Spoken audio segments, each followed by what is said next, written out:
he's got his hand on this revolver in his pocket, and he just sees an opening, walks up, blows this guy's head off right in the middle of the party. Yeah. Now, he's kind of establishing himself as like, you know, the dude to be feared when you take out the guy. Yeah, exactly. So he shoots this guy and immediately is like, wait a minute, I just shot a cartel member. I gotta go. Like, I gotta make myself scarce. You are listening to Tape Spaghetti, the podcast about the twisted and tangled innards of the music industry. Some of this content may not be for all listeners or viewers, so if it's not for you, no harm, no foul. We'll just catch you on the next one. All right, without further ado, let's get into it. Here we go.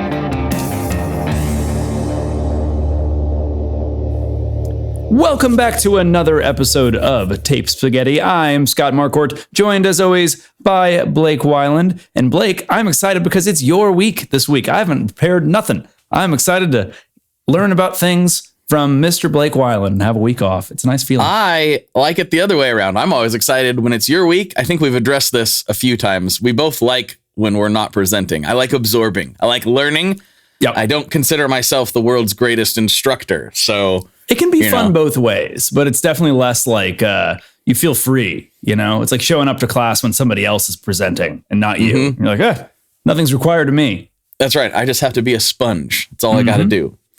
Yeah, it's a different thing. And also, I think I'd be more comfortable. I'm not uncomfortable, but I think I'd be more comfortable if these were all subjects that I knew a lot about and had spent my life studying or being interested in. Yep. Like if I was going to sit here and tell you about guitar pedal order, I'd need no notes for that. We're just going to go over that in depth and I can just pull from my brain. But all this stuff is like, okay, we did about a week of research on it, and now we have to present it to the world in the way that we understand it, which may not be fully complete.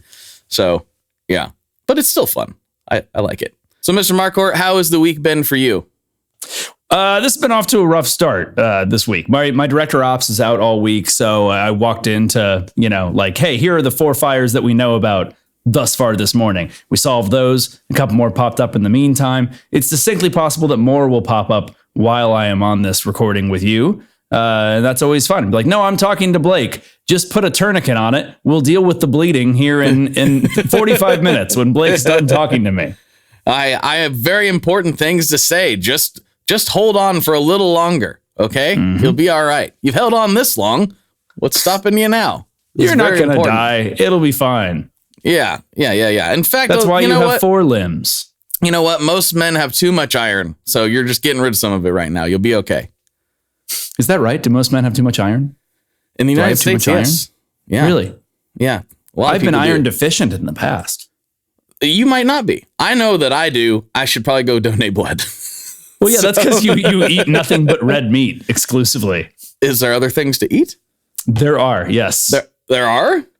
Huh. No, you do eat vegetables and things. I've heard you eating vegetables. You have. You've heard me munching on carrots I've before. never seen you eating vegetables, but I have heard you eating vegetables. Oh, yeah, Scott, I'm eating my vegetables right now. No. There's a distinctive timbre to eating a vegetable that cannot be replicated with meat. Oh, that's true. That's true. Yeah, you don't get that snap, that pop. Yeah. It's not the same thing. You'd have to be gnawing on bones, which I wouldn't put past you. I have. I do love bone marrow. I'm a big fan of bone marrow. I've never had marrow. Oh, I've seen it on menus and stuff, but I've never actually kind of ordered it. It interests me, but like my wife would be like, "Gah, no." It's like meat butter. You put it on sourdough. It's really nice. See, I don't know if I dig that. Like, have you had a 5A Wagyu, like the highest grade of steak? I don't really like it very much. I mean, like it's a delicious experience, but it's the fat to like protein ratio is way too high. And so it tastes like meat butter to me. It's not my favorite way to eat a steak. I do like it, but it's like once every 5 years type of thing. Yeah, I'm not eating this every Monday night. No, but I mean, I'd rather kind of have a regular old grass-fed, that's just my thing. I like probably a ribeye most of the time. Yes, and this is the meat podcast where I get really excited. That's a whole other podcast. Yeah, yes. Blake's meat podcast is available now on OnlyFans. It's behind a paywall. And it is not what you think. It's actually a man discussing T-bone steaks. That's what it is. Yep. Yeah, well, we can get into this episode, I think. There's no way to segue out of the meat into this. So we'll get into the meat and potatoes of this episode right now. What do you say? That works for me. Okay. So I just have to address this right up top because I, as you are aware, live in Oregon, and I am, I'm not exactly white. I'm almost clear. I'm very, very Caucasian. And as much as I like love and appreciate Mexican culture, I can't say that I am like entrenched in it. And I didn't even take Spanish in high school. So, did you take French? Did you take any language? No. You didn't have to take a language in school? There was another option. I don't remember what it was, and I picked that. Was it like just shop class or something? Well, I definitely took shop class. That wasn't the replacement. I can't remember what it was. You had to take like some sort of something or a language, and I don't remember what the some sort of something was, but I took it. That's ridiculous. I thought every school required you to take a language. I took Spanish, like Spanish all the way up. That doesn't count. I did Latin in high school and then Spanish again in college. I can speak a little Spanish, but not super well. I spoke enough Spanish to get by in Mexico. I was in Oaxaca and Mexico City last year. That was really fun. Everyone was really kind. I speak enough Spanish that there they really appreciate it. And in Spain, they're like, stop trying. We will speak in English because you're horrible. I'm like, I know I'm horrible. Well, that's not very fair. I spoke enough Spanish to get by in Mexico, which is, I can say taco. That's about it. Oh my God. No, I'm not talking about like Cozumel. What about Puerto Vallarta? Does that count? Right. Yeah. No Spanish is required there. Okay, good. Yeah, I didn't speak any. And I still don't. Yet, this subject that we're getting into today it's all Mexican. It's Mexican culture, it's Mexican music, and therefore, what I'm addressing right now is the fact that I'm going to say all of these things incorrectly, and it's not on purpose. It's just how I am, okay? I realize that I'm not saying these words correctly most of the time. I'm going to do my best here, but it's just what it is, guys. I'm gonna spill mayonnaise all over this. It's just what it is. I'm doing the best I can over here. But the story is fascinating. And why I think it's fascinating is I was thinking about when it came across my feed, because that's how I found it. Literally, the algorithm fed me the story, and I was like, whoa, gotta dive into this. I was thinking about how we're always like, oh yeah, outlaw country and these outlaw bad. We've talked about like Billy Idol, how he was this bad boy, and Waylon Jennings and Hank Williams Jr. and all these things, how they're like outlaws and hardcore and everything. And even like hardcore punk rockers, we kind of like have this like machismo image attached to a lot of this stuff. Those guys are all sissies compared to this guy. They haven't really done anything to like earn that. There are guys in hip hop canon that like have earned their stripes in some form or fashion, and it's certainly not like all of them. Yeah, but most of those guys you mentioned, like outside of like looking bad and talking bad, there's not a whole lot they've done. They're about as scary as I am, which is not that scary. Yeah. Yeah. It's just not super scary. Yeah. For them, like being a badass might just mean they're rude. Yeah. They don't show up to the gig on time. That's right. Yeah. I'm late to work. That's how badass I am. Yeah. But the man we're talking about today is a legit one. And I'm not saying this to like glorify violence or anything like that. But the fact is, like, this guy is hardcore. And what's so funny about it is, to my very American ears, his music, you would never assume that. You would never guess how much of a like real legit outlaw this man really was. And he really lived by the sword. And not to be too much of a spoiler already, because most people probably know this if they've heard his name, die by the sword as well. Yeah, narco-corridos are like that. And we're just gonna go with narco-corridos and not roll our R's here. I can't for ease. So sorry, everybody. Sure you can. Yeah, you just gotta harness it. It just takes a little practice. But it's very like folky music. It doesn't like it doesn't to your ear sound like this is like some badass hardcore music or anything. No, so the lyrical content is. Yeah, so the Narcos part is what is where this comes from. So we'll get into. We're talking specifically about like the Godfather of Narcocorridos. We're talking about Chalino Sanchez, and he had a crazy life, and that's what we're gonna go over today.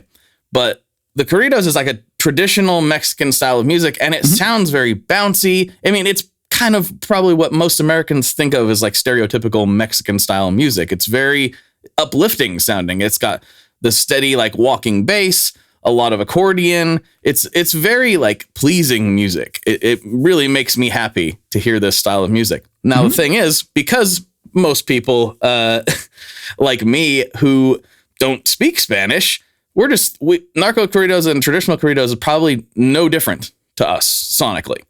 It's the lyrics that really change things, because what Chalino introduced into all of this was real stories, and he's introducing stories from where he comes from, which is cartel related. It's gang related. There's all kinds of murder. He was in prison. It's a very, very rough lifestyle, and he was known for just kind of just telling the stories. He wasn't really inventing a lot of stuff. He was just telling the stories as he understood them. And it's a pretty fascinating road to how he got to where he ended up being like crazily famous in his relatively short career. But he was born Rosalino Sanchez Felix in Sinaloa, and his father Santos Sanchez died when he was like 6. So he's already off to a really rough start, and in this area, it was like an agriculture based economy. So he was very much working on ranches and farms and everything. But the modern drug economy was starting to take root in here. This is like during the 60s and 70s. Okay. So I was curious, like if that was around the time that, you were seeing like the cartel emerge. I'm not as up on my like cartel history as I like once was. I once spent a lot of time looking into stuff like that, but it's been a little bit. Yeah, it is around that time though. So he was born August 30th, 1960. So yeah, I always like relate this to my own family. I'm like, oh yeah, this guy. Okay, he was a little bit older than my dad. Okay, I can a little younger than my dad. Yeah, I can kind of contextualize this a little bit. But as a kid, he was known as this rough and tumble, hot-headed, like always getting into scraps and fights and different things, causing trouble around town. I mean, that does make some sense. He's growing up without a father figure. He's, the youngest of a pretty large family. I think it's, 8. He was the youngest of 8 kids. Oh, sure. Yeah. So all that sort of pencils. But what's really wild, so 1975, he's 15. And his sister, this story is told different ways by different people. Okay. So I'm sure there's some nuggets of truth here, but I'm just going to give the one that seems to be the most common. So his sister was assaulted by a man. And of course, he's not pleased about that at all. And to say the least. And it just coincided with the time that he was gifted a pistol. And so, yes, he goes to a party that is just classic Mexican party. You've probably seen it in different movies. This guy is there, and he is apparently, this is where the reports differ a little bit, a member of the cartel. And so he has got ladies hanging all over him. He's pouring drinks. He's having a good time. He's kind of like the guy at the party. Meanwhile, he's just kind of hanging back. Chalino's just like chilling. I should say he was born Rosalino. He liked to go by Chalino because he thought Rosalino was too feminine. So fair. He went with Chalino. Yeah, Rosa's right in there. Yeah.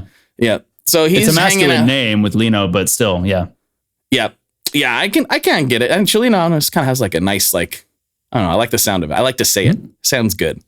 So he's hanging back, kind of looking around, waiting for his opportunity. And finally, he's got his hand on this revolver in his pocket, and he just sees an opening, walks up, blows this guy's head off right in the middle of the party.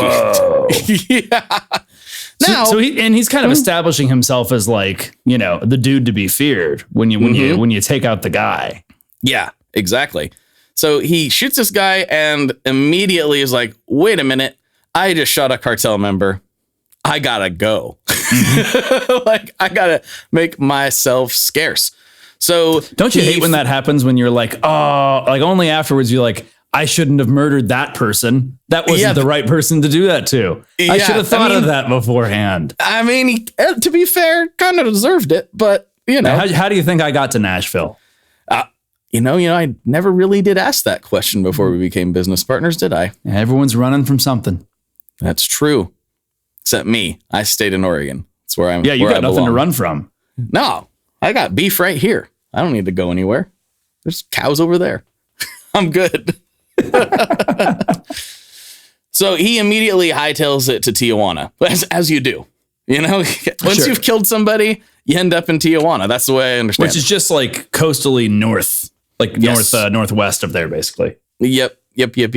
So he gets there and he spends most of the late 70s, early 80s doing odd jobs. So he's just kind of cooking or working in agriculture. But his real moneymaker was smuggling, because that's what you do in Tijuana. So he was doing a lot of smuggling of people and of drugs and of whatever, mostly into the United States. That's how he's making ends meet during this time. And this is actually really important to the launching of his career, because he, of course, as many people who lead this lifestyle do, ended up in a La Mesa prison. So he's there for something relatively minor. I don't know exactly what he got locked up for, but something where he wasn't doing life or anything like that. Mm-hmm. But while he's in there, he's trying to make some money, and he has a guitar. So he started writing corridos to order for inmates. Oh, really? So people were like, I want you to tell my awesome, cool story about how badass I am. Here it is. And then you write it. By the way, I just wanted to note before I lose the thread on it, it's interesting to me that he like fled from Sinaloa to Tijuana, because that's inside of like the Sinaloa cartel sphere of influence now. It is. It might not have been then. Maybe that was like the Baja Sur cartel at that time. But now that would not be sufficiently far away. I don't know that anywhere is sufficiently far away at this point. I'm not exactly. Yeah. But this is a smaller, this is the 70s. So it's not quite as, I imagine there's less money and all that than there is nowadays. Yeah. And also just less, we kind of forget in this modern era, it's really hard to disappear. There's cameras everywhere. Yeah, true. Even like ATMs and things we don't really even think about. There's cameras all over the place. And so it's really difficult for anyone to actually disappear. In the late 70s, though, poof, you just move. Especially, I shot a guy, grow a beard, move. Yeah. Like, I'm out of here. and the older you get before that, the more it's like people would pop into town and you're like, where'd they come from? What did they do before? No one has any idea, really. No. Like you just have what they tell you. Yep. They could be like, oh, yeah, I owned an ice cream shop and I sold it and now I'm here. Oh, yep. Oh, okay, sure. I'm not on the run from the law. Well, especially he was 15. Well, think how much you change from 15 to 20. True. So it's a good time. The guy that he killed probably isn't like top brass in the cartel, just like, kind of lower level dude. And then also like, I imagine it happened pretty quick. You walk in, you're hanging out in the dark for a little while. You pop the guy, you boot. Mm-hmm. And what are they going to say? So we're back. We're in the prison or jail, and he's basically a musical mercenary being paid to write songs about other people's trials and travails. Yeah, and this really establishes his template. It's like real names, real places, real things that happen. That's his whole go-to thing. I mean, he does introduce some legends and stories, of course, and I'm sure there's some embellishment here or there, but the basis of everything is like, this is what happened. Mm-hmm. And so he gets really popular in prison for this. People are like really liking it. And this kind of clicks something in his brain. He's like, oh, maybe I don't just have to smuggle people into the United States for a living. Maybe I can actually make this work. It's so crazy. I've never thought about that. But it makes sense that who wouldn't want to have like a cool song written about all the cool stuff that they did in their life? Oh yeah. Who wouldn't want to have the Ballad of Blake? Yeah. He ate meat and talked in his shed and stuff. That's what he does all day. So he gets out in, I think, 82. And in 1983, 84, he moves to Los Angeles. So he gets up there. He's in like the Inglewood area, and he's still kind of doing, it's a lot more legitimate, but he's still kind of trying to just hustle together a living. So he's selling cars, he's doing field work, he's washing dishes. He's kind of doing everything that he can just to make things work. And he met his wife and ended up having 2 kids, Cynthia. And I'm not 100% sure on the pronunciation of this. Maybe you can help me here. But it's spelled Adan. Is that Adan? Is that right? Probably Adan, but I don't know. Adan? Yeah, I'm not sure. That's one I didn't look up some of these I looked up the pronunciation to help myself. That one I didn't, but it's probably not Adan. I don't think it's Aiden. No. Right. I'm pretty sure it's not. So we'll go with Adan. I think I'm going to go with that. That sounds right. And he was born in 1984. I can't, doesn't say when Cynthia was born, but somewhere in that ballpark. So this is where the career really gets set off. So obviously they're still in some, you never fully escape the life, right? And his brother Armando in 1984 was shot and killed in a Tijuana hotel, which sounds like a Quentin Tarantino movie. Yeah, it just crazy. Armando was shot dead in a Tijuana hotel. That just sounds like something you would, and then a guitar would play and a man's boot would walk into the scene and like, yeah. And so this is like one of his first like personal ones. So this one blows up. It's a Recordando a Armando Sanchez. And it is literally like kind of the tale of his brother and his brother's death. And it really caught fire in his community. So he's recording these all like very DIY. I love hearing these stories because every like musical subculture that I find interesting seems to have this like DIY like component to its early stages. Like, and I don't know if that's just because I love hardcore punk and that's where all of that came from originally, but I really love this idea that they're just cutting these cassettes themselves. And the way he's selling them, he's literally just playing them at like swap meets, supermarkets. He's just going wherever his community is and just selling them out of his car and selling them just like, it's just the coolest thing to me. I love when people do that kind of thing. It's awesome. And it really caught fire in that community because it's finally somebody like, it's not just like some romantic song about a cowboy or something that these people can't really relate to. This is songs about what's happening to them in their community on a daily basis. And they really, it hits home with them in a big way. And in that way, it's like, country music has always had a obsession with quote unquote authenticity, right? And, and right now that's a big topic in the community. Who's real country and who's not. And I'm here to tell you, if your name's not Coulter Wall and you're not in Canada actively wrestling cattle, none of us are, nobody. Isn't Coulter Wall's dad like a member of parliament or something? I don't know. Maybe. I thought it was something like that. Well, I'll have to look into it. I know that he likes rustling cows. I know that much, but yeah, you might be not wrong. Yeah. His father, Bradley Wall, was a Canadian politician who served as the 14th premier of Saskatchewan. Okay. So look, I mean, I'm not sure how cowboy that is, to be honest, but not very.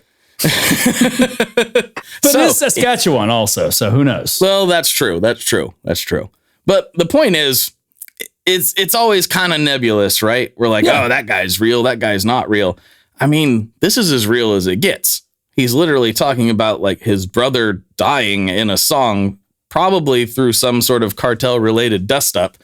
And, these are things these communities can really resonate with in a lot of ways because everybody has a story like that. I suspect it's a blend. I mean, like, I don't know the answer to this question. I think it gets easy to be like, oh, this is really authentic to, what these people's lives are. Just imagining that everyone in Mexico is like waking up with a 6-shooter in their waist and going out and killing. I'm sure people are seeing that, nearby them. I would imagine that a lot of people's relation to that is primarily a negative one of, these cartel killings and stuff are a negative thing that affects my community. So I don't know that I buy as much that it's like, oh, this is really representative of my life. But I think to me, it is more like NWA, of people just like they want somebody to speak to an authentic world that maybe they don't want to live in or like be a part of, but like they just enjoy to, take a trip to in some ways. No, you hit the nail on the head there. I was going to get to that. Some of the podcasts I was listening to about this,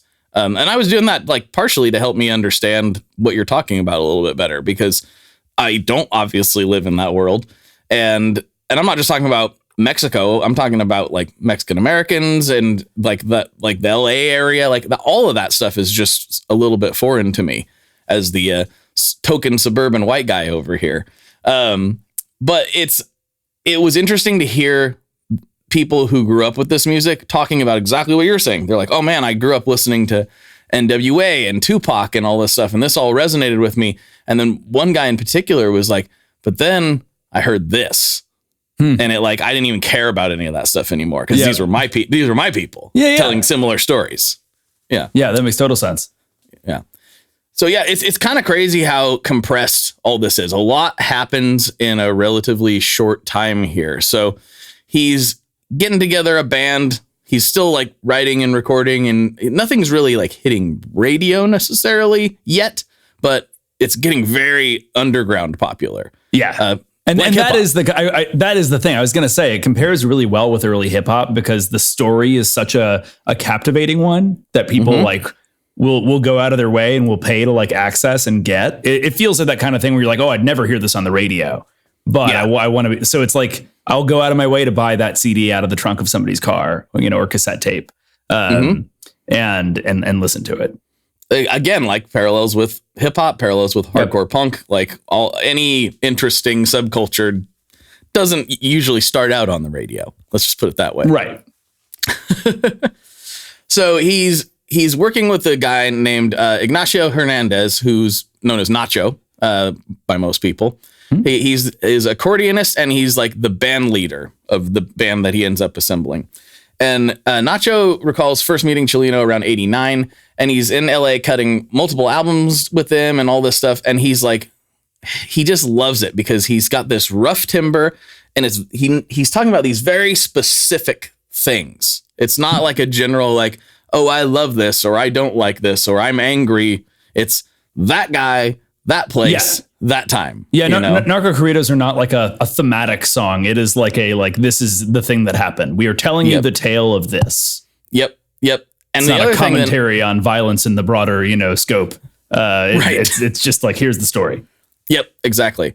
And the other thing Nacho emphasizes is the speed of composition. I guess they're just cranking these things out, which I guess if you don't have to like reach into some nebulous territory or trying to be a little more abstract with it, if you're just like, here it is, here's the chords, it is easy. It's more conducive to cranking stuff out that way. Yeah, it writes itself. You're right. Like he's not having to go. I don't know if he's still getting people coming to him, telling him their stories. I imagine that there's a lot of that happening. So he's not having to hunt for source material. He's able to just like put it together, A brief note, but something that strikes me, like this style of music is like in some ways like the oldest and most traditional style of music, of like the music in a lot of ways developed to tell a story as like a way of setting a story to a melody and thus kind of like really like chiseling it into stone a little bit as this story that this is the way it's told because that's how the music goes. And so he's just kind of doing that, and people want to hear it because they want to hear the stories, and that's such an old thing. It's really cool that always will hit home. Yeah, I mean, I think that's the basis of music, right? A lot of music developed through a need to communicate a story, and it's like, how am I going to remember this? I'm like, well, if it's set to a melody with a rhyme, we're more likely to tell it exactly as it was told the first time. Exactly. And so, yeah, you're right. That's an interesting, I don't think that the actual genre is necessarily that old. No. But like, I mean, that's a concept of music that goes back millennia. Yeah, exactly. Yeah, I think it really speaks to, and maybe that's also why it resonated with so many people, is like, this is like the origin story of music in some ways. So fast forwarding a little bit, so he's cutting songs. He's actually quite popular at this point. You know, anywhere he goes certainly in California and Mexico, he can draw a crowd of several thousand, which is crazy for the time. There's no internet. We got to remember that too. This is all word of mouth. Yep. And people handing each other cassettes, and it's very crazy how popular he got without the networking that we have available to us today. But he never really leaves that lifestyle behind, seemingly, because I don't think that most people who end up being able to pull off what he pulled off in music have this happen to him. So in January of 1992, he is playing in Coachella, California, and a man named Eduardo Gallegos jumped on stage and shot Chalino two in the chest and one in the arm. Chalino, being Chalino, doesn't run off stage. Chalino pulls his pistol out of his waistband and just starts shooting back. I never get on stage without it. And that's something I probably should have noted. He rarely does not have a gun on him. Like, he's almost always packing heat. I mean, I think he's got like a pretty justifiable reason to do so. I think so too. Yeah. But it's kind of funny because you can see him in photos and stuff, and he's got a gun just right there. Yeah. Holy he's shit. like, yeah, here I am. So like the guts on this guy for like, I'm going to shoot this guy on stage. Yeah. Like, yeah. The guy he's playing his guitar. His hands are occupied. It's the perfect time. There's no way he could possibly get to his gun. Well, he did. And it does sound like it was a little bit of this is definitely a Tarantino movie. They're shooting back and forth on the stage. The stage is not that big. Right. So I'm laughing just because I'm picturing it in my head, but it's actually really, really scary and really sad because like 10 people got injured from just the rounds going off. I think one of them was a tightly packed area to have that start happening. Yeah. One actually was Nacho. Nacho got hit in the hip. And none of that's on purpose. They're both shooting at each other, but handguns, if you're not real good and real focused, they're going to go other places. It's just what it is. They can go they're real easy to point the wrong way. It's like, that makes sense. Yeah. How often do you point your finger not exactly at what you're pointing at? That's kind of I like to think I'm pretty good at that. Like I can shoot a rubber band off my finger pretty darn well. But that's mostly the extent of my firearm experience. We're going to have to tell the story of how I you. lost my eye the other day. Or on a different day. It's just the rubber band incident in Nashville. Anyway, we'll get into that on another podcast. But yeah, somebody, and it doesn't say who in anything that I could pull up, but a bystander was killed during this incident. So it was gnarly. Like it's kind of funny to imagine in a movie sense, but honestly terrifying if you were actually there. It's like so scary. But of course, what does this do, Scott? If you had to guess, he survived, obviously. What do you think this did for him? Or did it do anything? I'm guessing it made him more famous. It made him super famous. And he actually did have a song on the radio at the time. And oh boy, did it surge. Yep. Everybody's calling in wanting to hear this song. So did he ever write a song about like being up there playing his music and then a guy unloads on him and then he shoots him back? Like write an autobiographical song about that? Because it'd be a hit.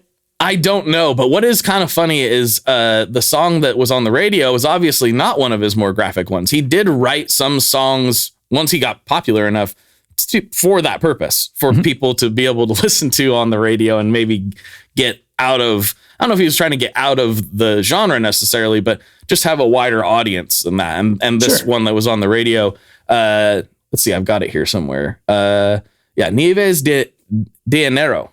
The snows of January? Yes. I told you I could speak a bit of Spanish. Yes, well, I can't. That's why I haven't noted right here that the snows of January is what that means. That's the only reason I know that. But yeah, it's more of a love song. So it's not his typical subject matter, but it's about his ski weekend in Aspen. Yeah. Skiing with guns. Shoot, shoot, bang, bang. It's a beautiful visual. It is kind of funny to imagine, actually. He's got a guitar, a 6-shooter. I like it. But so this did like trigger something in his brain, though, because after that, he started acting a little bit strange, just unlike himself. So he bought a bunch of guns for his friends and his band and for people around him. Oh, yeah, he like, wanted everyone packing heat. He's like, hey, this guy got on stage and shot me. Maybe we could not have that happen again. That'd be cool. So everybody starts packing. So next time the entire band is going to shoot at this one guy out in the audience. What could go wrong? Yeah, exactly.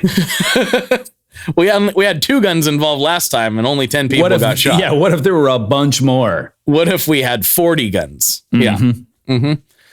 So everybody's packing now. And then he sold some rights to his music. He was like seemingly all about, the ownership of these things, which we've talked about a lot and I do appreciate. But he wanted to secure his family a home. And so he did that, making some moves that would probably not be great for longevity, if that makes any sense. Yeah. It's not real specific in the research I was doing as to what he sold to whom for how much. But some pub rights or master rights or something. I mean, yeah. I don't know if he has like a record contract at this time. I assume he does because he's on the radio, but maybe that was just emergent. I don't know.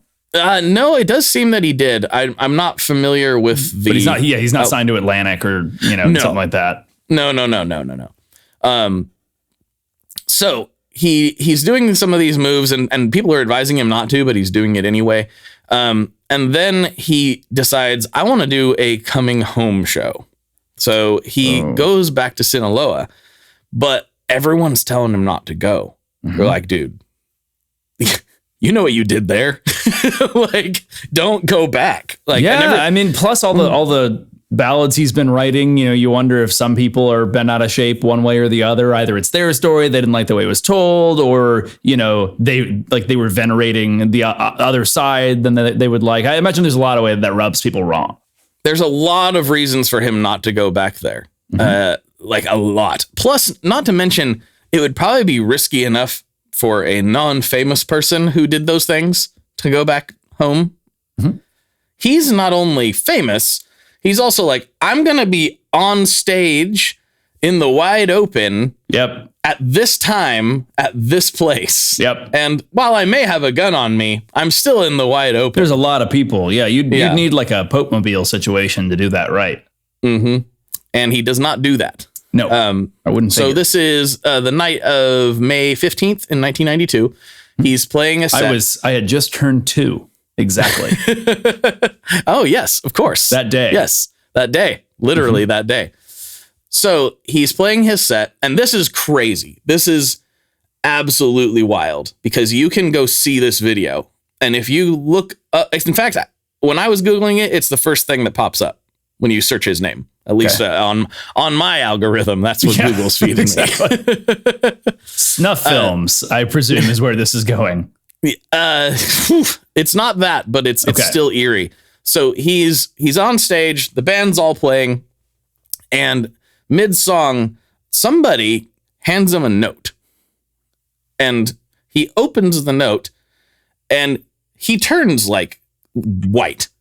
Like I don't know how else to describe it. He looks terrified. And this is not a guy who scares easy. This is the thing. This is not, if you handed me a note that said, I'm going to murder you, I'd be scared, but I scare a lot easier than he does. He's seen some rough times. In fact, it was saying after the Coachella incident, he was even less scared about getting gunned down, which may have prompted why he went back there to play the show in the first place. Because he's like, I already survived a gunshot. Well, who cares? Kind of attitude. I don't know if he said that exactly, but that was the vibe he was giving off. But whatever is on this note scares him. And you can see it in the video. He's like, oh, wow. I'm watching the video now. Yeah, there's a certain, like, he's kind of trying to remain cool, is what it looks like to me a little bit. Yep. But yeah, he's a little shaken. He's a little shaken. He stands there for probably about 10-ish seconds, somewhere in that ballpark. And then he drops the note on the ground, and he looks back at Nacho and Nacho said this to Nacho all the time, and I think it's really cool. And I don't know that I fully agree with it, but I still think it's cool. He tells Nacho, "I don't sing, I bark," and they break into the song. And that's something he was known for saying, was I don't sing, I bark. He was like talking about the way he delivers. I don't know. When I go back and listen to recordings, I'm like, this guy has a beautiful voice. Yeah. Sounds like he's singing to me. Like, if I could bark like that, I happily would, because he sounds great. I think it's amazing. So they get through the show. No one has ever confirmed what the note said. No, to this day, nobody has any idea what was in there. Whoa. Yeah. It's so wild that you can see this footage and see it. And there's the famous no one footage. recovered what it was, or no. Somebody close to him has it and never wanted to let it go. Who knows? Maybe. Yeah. No, it's never been made public. And people have tried. A lot of people have tried. And so this is where it gets really weird. So that happened. Show's over. And this is all according to Nacho. So they all go their separate ways after the show. Supposedly he was going to go party with some ladies. So him and Nacho are going to do that. And again, there are so many parts of this story. I would consider this episode like a primer, because a lot of people will tell you completely different versions of what I'm telling you. I'm just kind of trying to assemble the things the way I understand them. It's almost like, let me tell you what happened to JFK. You know, there's a lot of versions of that story, right? So this is very much one, but this is like kind of the generally accepted version. So they're leaving the venue, and his car was stopped by a bunch of armed guys in black Chevy Suburbans with government plates. Okay, that's already scary. That's not what you want. No, you don't want that anywhere. And this is in Mexico, so not U.S. government, but Mexican government plates. And said their commander wanted to speak with them. And he was like, hey, look, I got money, which is supposedly the way you usually get out of these type of situations down there. I don't know that for a fact, but that's what I've been told. And they're like, we don't care about money. We want you. And so he went I was with hoping them. You wanted money. Yeah, I was like, I can give you money. Yeah. Are you sure you don't want money? Because I have it in my wallet right here. I could give it to you. In fact, you could have the whole wallet. Whatever you want. Anything that isn't me. Yeah. But no, they wanted him. And he went with them. And that was the last time anybody ever saw him alive. Whoa. So Chalino Sanchez was found the next day, May 16th, 1992, found near an irrigation canal off of Federal Highway 15, blindfolded, with rope marks around his arms and 2 gunshots to the back of the head. Whoa. Gone. Yeah. So case unresolved. Nobody knows who did it to this day, supposedly. Whoa. So I want to let that sink for a moment. But what is the... You said there's a variety of different versions around exactly how that happened. Is it sort of like universally thought that like he was last seen with like people with like Mexican government plates, or is that like a disputed bit of it, or some what? people will dispute that. The people who are with him say that's what happened. I kind of think it probably is. Now, what people are they're not necessarily disputing that happened as much, because you know there's some eyewitness testimony there, but they're not sure that they are actual government officials. Some people are saying, some people think the government did it fully. Some people think it was cartel posing as government. Some people think it was other people posing as government. Or some government members that were in the cartel's pocket, potentially. I feel weird like postulating about any of these things, because I have no knowledge at all. Well, nobody really does. Interplay.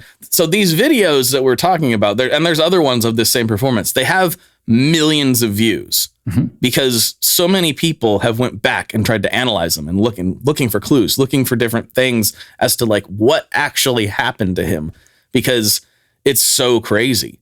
He basically disappeared after the concert. Like, regardless of if the Suburban thing is real or not, he disappeared after the concert, and he was found in this condition the next day. That's what we know for sure. Right. And so blindfolded, rope marks, 2 gunshots to the back of the head. It's an execution, right? Yeah. So he wasn't even there. Apparently, no way to fight. no, and there was no resistance. That was it. He was just over. So was this retaliation for the guy he killed when he was 15?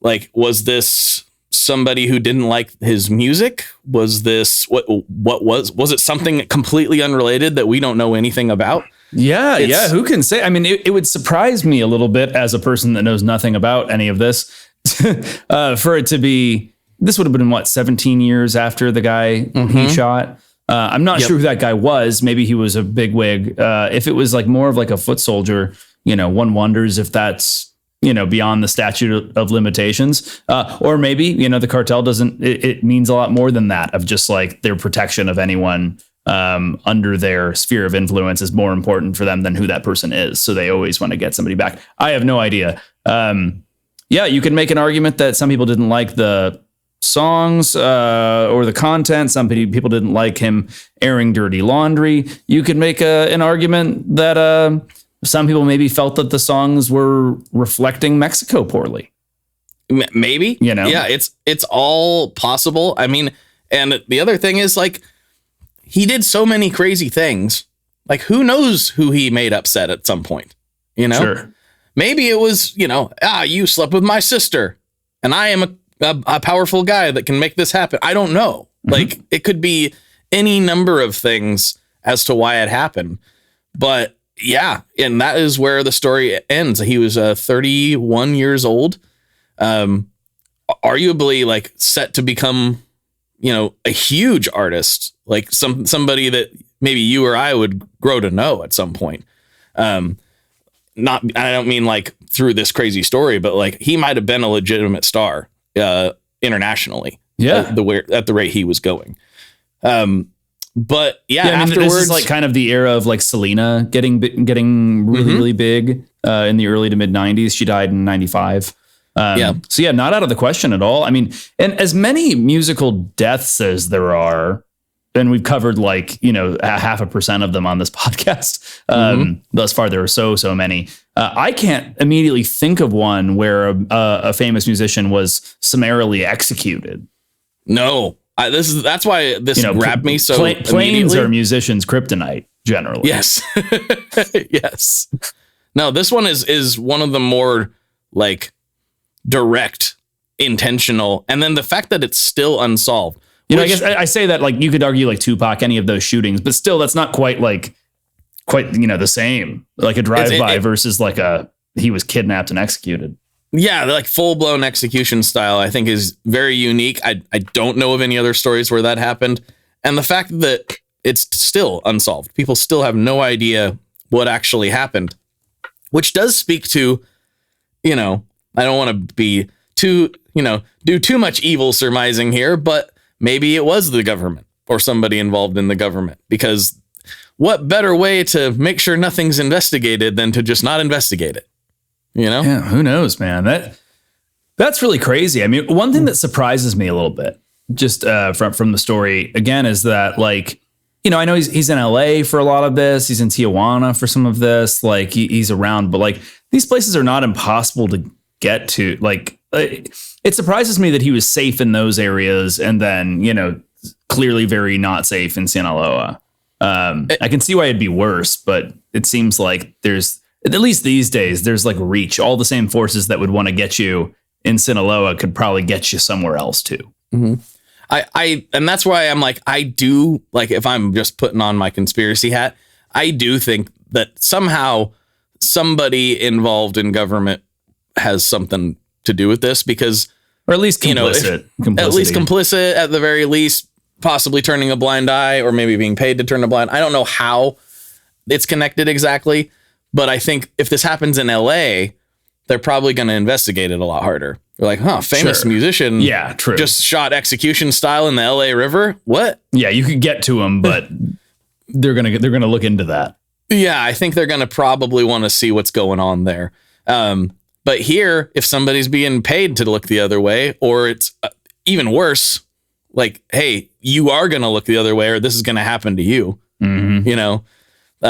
Where maybe the bad men that did it have more control of the situation. That's probably why he was less safe in Sinaloa. That's my guess. Yeah, that makes some sense. Mm-hmm.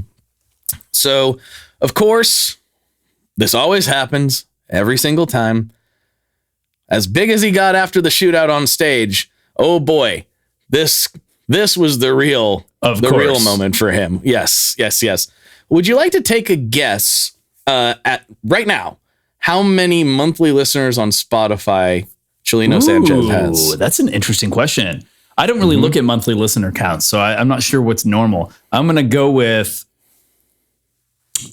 20 million. Not quite. But I overshot it. That's what my wife always does to me. Whenever I have like some good news, I'm like, hey, guess, how much? And she's like, you made $1 million today. I'm like, no, I didn't. Now anything I say is going to seem really stupid. No. I got an email from. Anyway, never mind. I was going to tell you that Blake said we hit 100 listeners on Spotify. Yeah, we did. We did it. No, I think it was 500 was the last one. But yeah, she'd totally be like, you have 1 million listeners? I'm like, no, we don't have 1 million listeners. No, but he has, when I looked at this yesterday, he had 7.3 million monthly listeners. Wow. And I was going to do this and I forgot, but we're going to do it in real time now.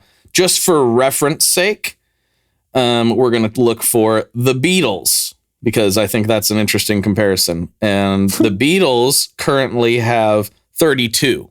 Oh, wow. So I was just high with my 20 in general. Yeah. So he has, my word. Yeah. The Beatles have like 4.5 times as many monthly listeners as he does. That's what I'm saying. It's crazy how many people are still listening to his music to this day. That's bonkers. When most Americans don't know his name. Like, if I'm being honest, I don't think that most American listeners are as familiar with him. I hope a lot, like non-Mexican heritage Americans, at least. Well, that's true. Yeah, I was gonna say most pasty white boys like myself don't know this, but like, it's crazy, and I think more people need to hear this story, not just because it's fascinating, but we've highlighted like all the crazy story parts of it so far. But the dude's music is really good. Like, I see why it took, like, somebody was like, I want this guy to write me a song. Imagine how much you'd like it if you could understand it. I had to do some Google Translate. I'll admit it. I do really like it. I think it's great. Like, I always really love the narco-corrido that they do in Breaking Bad. I can't remember what season that is, but they open one season. I think it's the whole season that opens, but it might just be an episode with the Ballad of Walter White. Yes, it's great. And they have like a fake Heisenberg. Maybe it's the Ballad of Heisenberg. Anyway, they have like a fake Heisenberg, going around in this music video, and it's shot very authentic to that style of music video that they make. It's really, and that's cool. Directly influenced from Chalino. Like, he is the guy. Like, it's crazy how big his influence was, for not being on Western radio's ears that much. He obviously did get there. But I think this is one of those moments where I'm like, why have I never heard this story before? It's 2025. I'm into music. I've never heard this story before. I've never heard this guy's music. What is this? It's weird. It's weird. I would think I would at least have heard. You mostly listen to music that's in English. Well, I know that, but I think I would have heard the story at some point. I knew Tupac's story before I listened to his music. His music's in English too.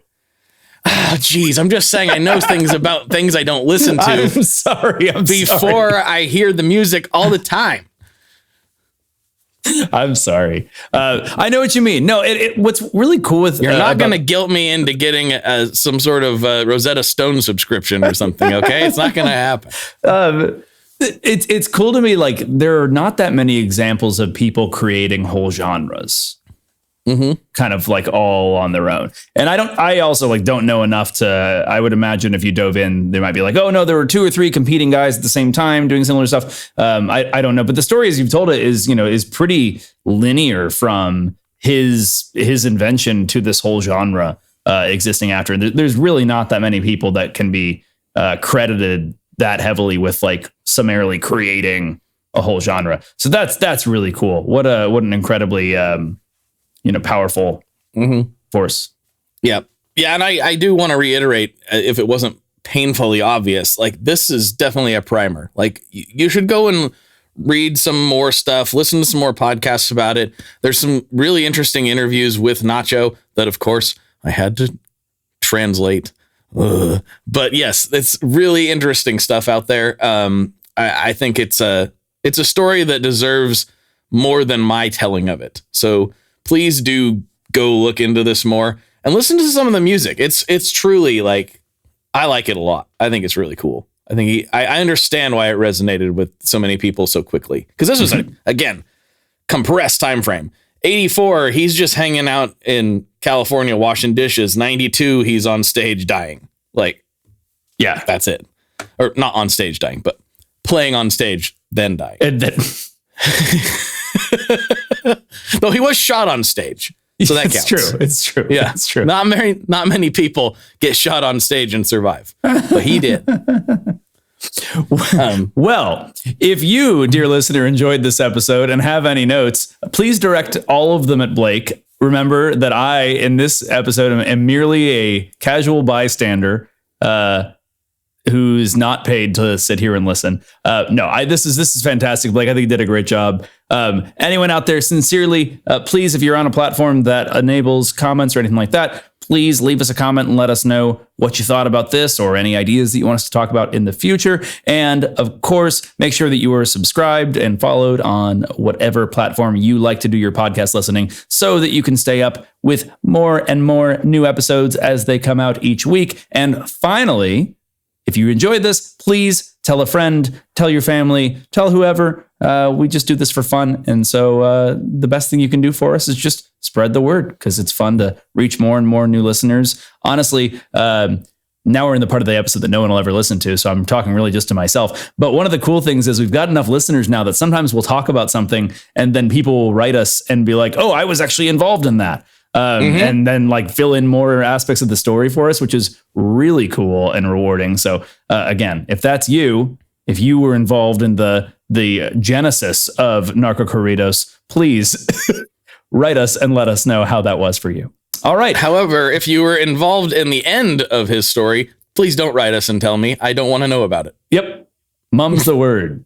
Write the law. Turn yourself in. Don't tell me.